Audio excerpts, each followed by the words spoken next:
有高學歷家長問我，如果補習社開辦保證5星課程，可唔可以穩賺不賠呢？我諗你搞錯咗啦，家長。其實開辦保證5星課程唔單止係穩賺不賠，即使個補習老師唔識教書，都可以穩賺不賠。我哋嘅學生家長擁有頂尖學歷，我哋好中意喺 WhatsApp 裏面傾偈嘅。有啲係嚟自 DOJ， 有啲嚟自考評局，有啲嚟自藥劑界，各行各業，教師校長乜都有。佢哋好中意問我問題，咁當然啦，我知無不言，言無不盡。補習社開辦保證5星課程，點樣喺唔識教書情況底下都可以穩賺不賠呢？方法好簡單，保證5星課程無論喺9月開始定係10月開始，補習老師教乜嘢，上堂講乜嘢完全唔重要，總之就9月賺錢，10月賺錢，11月、12月、1月、2月都全部賺晒啲錢之後呢，喺3月，關鍵就係3月，補習天王只需要同啲保證5星學生講，嗱，而家保證你5星，嚟緊3月4個星期，4個星期都有測驗嘅，你能夠通過晒嘅話呢，我哋就保證你5星㗎啦。你知唔知嗰4份卷係咩水平啊？其實補習天王只需要俾4年任何嘅 pass paper 係高考水平。咁如果個學生係攞到90分數嘅話呢，即係高考奪 A 啦。咁連續4個星期啲學生考高考卷都攞到90奪 A 分數嘅話呢，咁佢考 DSE 係一定攞到5星嘅。同大家分享我一個數據，我教出一個高考嘅學生，咁啊佢係奪 A 啦，跟住佢係考 DSE，你知唔知佢 DSE 考出咩成績啊？當然，咁我最後就追5星星咗啦。咁嗰份卷都做得好容易同埋好鬆容啦。聽到呢度你仲唔明？咁即係話街邊賣橙個阿伯都可以開保證5星課程㗎，只要臨考嗰個月，佢連續4個星期俾4份測驗高考卷你做。如果你唔達標90嘅話呢，佢就話唔好意思啊，你4個測驗通過唔到呢。咁我哋補習社呢，唔可以保證你攞到5星啦。咁補習社咪可以推到一乾二淨，補習天王又可以推到一乾二淨，一切都冇問題。係學生個問題，係學生喺3月唔能夠連續通過4次嘅高考測驗，所以咪唔受保咯。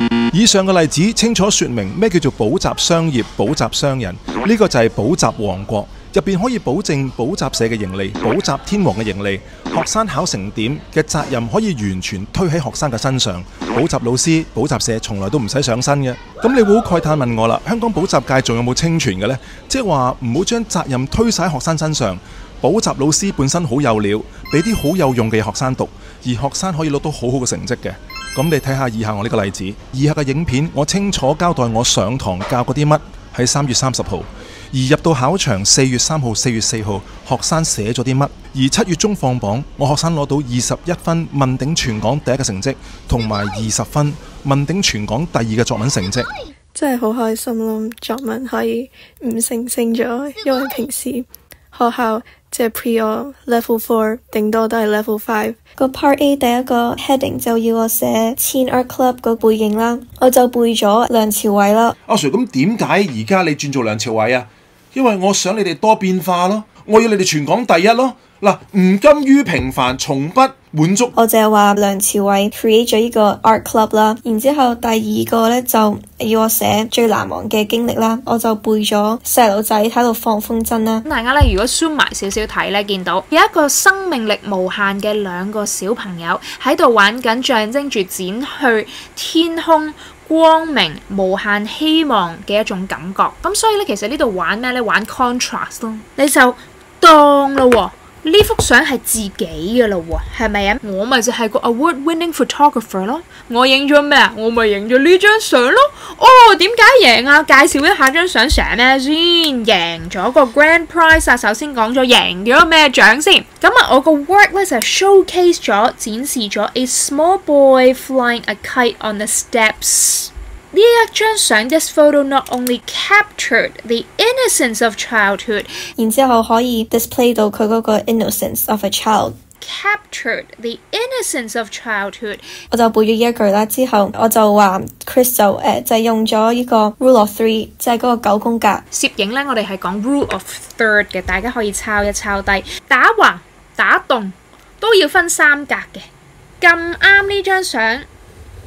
見唔見到啊？分等嘅3格小朋友 fall into rule of third 嘅呢一條線同呢一條線嘅交叉點，全部喺晒風箏喺呢條線上面，小朋友喺呢條線上面，而呢一碌柱嘅邊界亦都喺左邊 rule of third 嘅呢一條線嘅全部 align， 咁所以呢個就係叫精湛嘅構圖。我哋頭先所講 Rule of three 就係嗰個9宮格，就去贏咗呢個比賽咯。贏咗個 grand prize 啊！首先講咗贏咗咩獎先？就去贏咗呢個比賽咯。你諗下一個補習老師係貼卷貼到幾胸有成竹，先至可以叫你背熟一個攝影技巧，明知道會出攝影，一定會出到攝影技巧，一定會知道好難忘嘅經歷，你攞個大獎，全部叫學生背定晒。呢個正正就係將所有責任補習老師孭喺身上。你留心上堂聽書，入到考場默翻出嚟，你就攞到全港最高分嘅成績，滿分嘅成績。第3個 heading 就係要寫個 future activities， 我就背咗 Cappadocia 嗰度啦。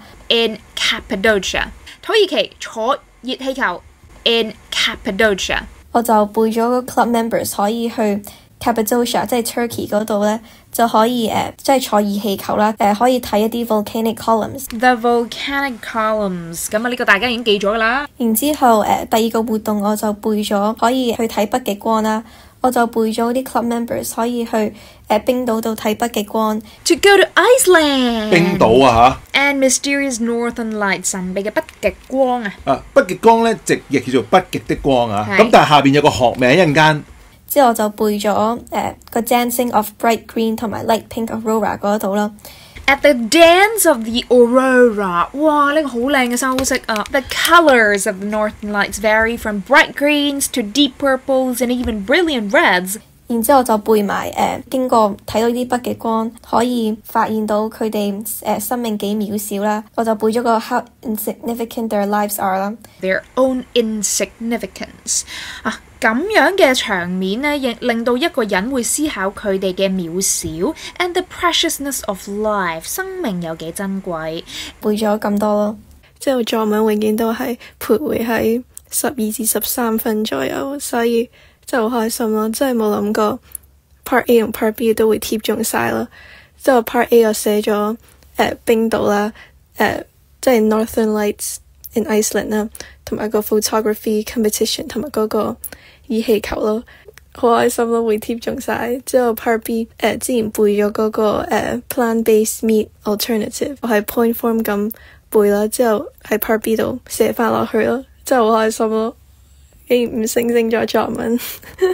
今年你中晒 Part A 跟住 Part B 嘅2條咯。咁作文 Part A 嗰個第一 part 啦，即係 background 嗰度我就寫咗話，即係呢個 club 咧係由2012年嗰度創辦嘅。咁創辦以嚟就受到唔同市民嘅歡迎啦，當中都不乏一啲著名巨星啊，例如即係梁朝偉嗰啲都嚟參加過，而都係俾咗一啲好嘅評論咯。阿 Sir， 咁點解而家你轉做梁朝偉啊？因為我想你哋多變化咯，我要你哋全港第一咯。嗱，唔甘於平凡，從不滿足。Part A 第2 part 就係關於一個成員好 memorable 嘅 experience， 我就都係寫話影相攝影比賽啦。你就當咯喎，呢幅相係自己嘅咯喎，係咪啊？跟住就最尾就終於成功捉到嗰一刻最美好嘅，即係自己內心最想要嘅嗰個瞬間啦。The most important is capturing real moments， 真實嘅嗰一個瞬間。The most important aspect of photography is capturing real moments。所以大家要記住，最緊要嘅係乜嘢？Capturing real moments。跟住就贏咗 Grand Prize 咯。贏咗個 Grand Prize 啊！首先講咗贏咗咩獎先？跟住第3 part 咧，我就係將會搞嘅2個活動，一個就係去冰島啦，睇呢個極光，喺極光之下影一幅人生最美好嘅相。To go to Iceland， 冰島啊嚇 ，and mysterious northern lights， 神秘嘅北極光啊，同埋或者去畫畫，跟住感受大自然啦。跟住另外一個就係去土耳其嘅 trip 嘅，而呢個土耳其嘅 trip 就係邀請當地嗰啲專業嘅人士啦。土耳其坐熱氣球 in Cappadocia， 途中感受到當地嘅寧靜啊、淳樸嗰啲風氣。跟住最尾就話如果你都唔想 miss 呢啲活動嘅話，就盡快過嚟 join 啦。跟住係啦，就唔好猶豫啦，快啲去 contact 我哋嘅 email 啦。即係好夠膽講嘅就係，如果冇報你哋嘅話，其實我唔知我英文科嘅成績會點樣咯。跟住係你哋令我有一絲信心啦，跟住我亦都希望即係做得最好嚟，多謝翻你哋啦，係。我哋攞到滿分，全港第一、全港第二嘅學生，唔需要你嚟自傳統嘅英中頂級名校，只要你上堂留心，跟足我哋嘅指引，筆記放晒出嚟俾你睇。